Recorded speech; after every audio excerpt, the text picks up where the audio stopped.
मुसलमानों, आज हमारे कुरान पर इल्ज़ाम लगाया जा रहा है। प्यारे आका सल्लल्लाहु अलैहि वसल्लम पर जो उतरा कुरान, उसको झूठा बताया जा रहा है। अल्लाह की मुक़द्दस किताब को झुटलाया जा रहा है।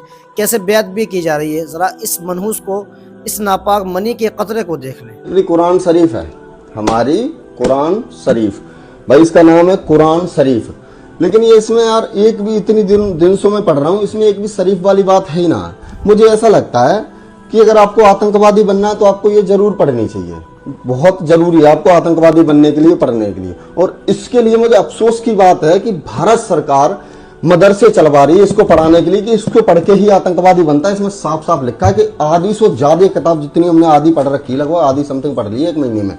इसमें एक भी बात ऐसी ना जो ये लिखा हो कि जिस देश में तुम रह रहे हो, जिस देश का खा रहे हो, जिस देश का मतलब कानून हो वहां का कानून फॉलो करो। इसमें ये तक लिखा है कि जिस देश में तुम रह रहे हो, अगर तुम कम संख्या में हो तो वहां पे आराम से रहिए, पहले संख्या बढ़ाइए, उसके बाद उसका तख्ता पलट कर दीजिए। मैं ये अपने शब्दों में बोल रहा हूं, लेकिन इसके शब्द थोड़े अलग हैं, ठीक है, कि उसका तख्ता पलट कर दो, उसके बाद वहां पे सरिया लागू कर दो। फिर सरिया कानून में तो आपको पता ही क्या होता है।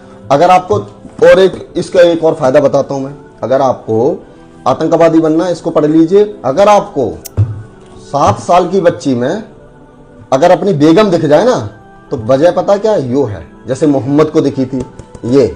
भाई मैं मतलब हैरान हूं कि इसको लीगली मतलब भारत सरकार ने परमिशन दे रखी है पढ़ाने के लिए कि पढ़ाइए, दीन की किताब है, मतलब धर्म बताते तो धर्म है तो मजहब है।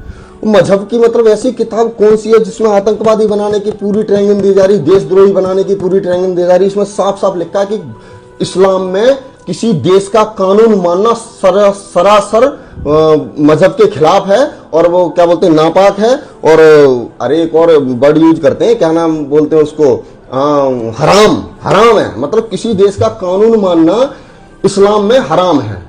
जब तक तुम्हारी संख्या कम है तब तक मानिए, उसके बाद बिल्कुल मत मानिए। अपना जनसंख्या बढ़ाइए, वहां का डेमोग्राफी सिस्टम सरकार सब चेंज कर दीजिए, उसके बाद सरिया लागू कर दीजिए। ये किताब कहती है, और इसको पढ़ाने के लिए हमारी सरकार, भारत सरकार कई सालों से आतंकवादी मदरसे चल रहे हैं, उसमें से आतंकवादी निकलते हैं, जिहादी साढ़े ट्रेनिंग देते हैं। आज एक न्यूज और पड़ी थी कि ट्रेन कैसे पलटे हैं, ये मदरसे में पढ़ाया जा रहा है। और ये कहां से पढ़ाई जा रही, ये पढ़ाई जा रही। इसकी वजह से इनमें अंदर इतना जहर भरा, ये देश विरोधी साढ़े आतंकवादी जिहादी सुअर मुल्ले बनते। जिस मुल्ले ने भी ये पढ़ रखी है ना, वो पक्का देश विरोधी आतंकवादी सुअर है, बस अपने दिल में दबा के बैठा, सही वक्त का इंतजार कर रहा है। जिस दिन सही वक्त आया उस दिन वो सारे तख्ता पलट कर देंगे, सब कुछ कर देंगे, वो कर देंगे। ना संविधान बचेगा देश में, जब तक आने वाले टाइम में 20 साल में ना संविधान बचेगा, ना थाने बचेंगे, ना चौकी बचेंगी, ना कोर्ट बचेगा, ना कचहरी बचेंगी, कुछ नहीं बचेगा देश में। अगर सरिया आ गया, अगर भारत का प्रधानमंत्री कभी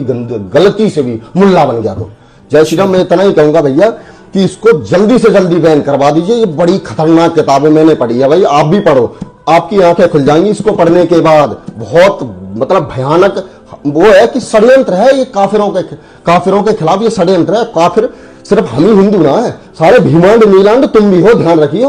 भीमांड भी वाले काफिर है इसमें, क्रिश्चियन भी काफिर है इसमें, जैन भी काफिर है, सिख भी काफिर है। जो खालिस्तान वालिस्तान गतिविधि चला रहे हैं उनके लिए बता देता हूं, तुम्हारे लिए तुम भी काफिर हो इसमें। अगर गलती से इनका कोई प्रधानमंत्री बन गया ना, तो तुम्हारा नरक बना देंगे तुम्हारे देश को। जिस आज 57 देश है, 1400 साल पहले साढ़ा ये कुछ ना था। अब ये बताएंगे कि कुरान करीम क्या रहा है, कुरान करीम का मतलब क्या है। यानी कि हम हाफिज हैं, हम अल्हम्दुलिल्लाह मुसलमान हैं, कुरान पढ़ते हैं। मैं आधा मौलवी भी हूँ। आज तक मैं कुरान करीम के मतलब को, तर्जमे को नहीं समझ पाया। जो हमारे आलिम बताते हैं उसी पर हम अमल करते हैं। आज तक हमने तो नहीं सुना कि कुरान करीम का जो माना है, कुरान करीम का मतलब ये है कि अनबख्त पैदा होते हैं या आतंकवादी पैदा होते हैं। अल्हम्दुलिल्लाह हम हिंदुस्तान से इतनी मोहब्बत करते हैं कि अल्हम्दुलिल्लाह हम हिंदुस्तान के लिए जान देने के लिए तैयार है। और हमारे मुसलमानों ने कुर्बानी दी है इस वतन को जो है बचाने के लिए, इस हिंदुस्तान को बचाने के लिए। ये वो तारीख क्यों नहीं पढ़ते? और बाबा साहिब अम्बेडकर का आप जो है संविधान क्यों नहीं मानते? क्या कुरान ये कह रहा है कि तुम संविधान को नहीं मानो?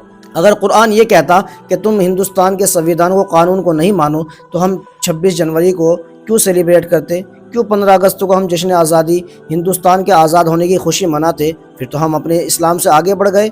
हमने अपने इस्लाम को नहीं माना, नाउज़ बिल्लाह, हम अपने कुरान को नहीं माना, नाउज़ बिल्लाह, क्योंकि हमने देशभक्ति साबित करने के लिए हम बहुत कुछ हिंदुस्तान के लिए करते हैं। तो मैं कहता हूँ कि ऐसे ऐसे जो है ये हिंदुस्तान के अंदर नफ़रत फैला रहे हैं। और अफसोस मुझे ये है कि हमारे जो हिंदू भाई हैं वो इसको जो है सपोर्ट कर रहे हैं। यार अफसोस है तुम पर। जो सच्चा हिंदुस्तानी होगा, जो सच्चा हिंदू होगा, वो कभी भी इस तरीके के ऐसे लफड़ों में, ऐसे लोगों के बहकावे में नहीं आएगा। मेरे हिंदुस्तान के, मेरे हिंदू बहुत ज़्यादा दोस्त हैं, मैंने आज तक उनको ऐसी बातें नहीं करते देखा। इसके लिए क्या अल्फाज कहना चाहोगे, ज़रा बताइएगा आप। इसने कुरान करीम को झूठा कहा, कुरान करीम की बेअदबी की है।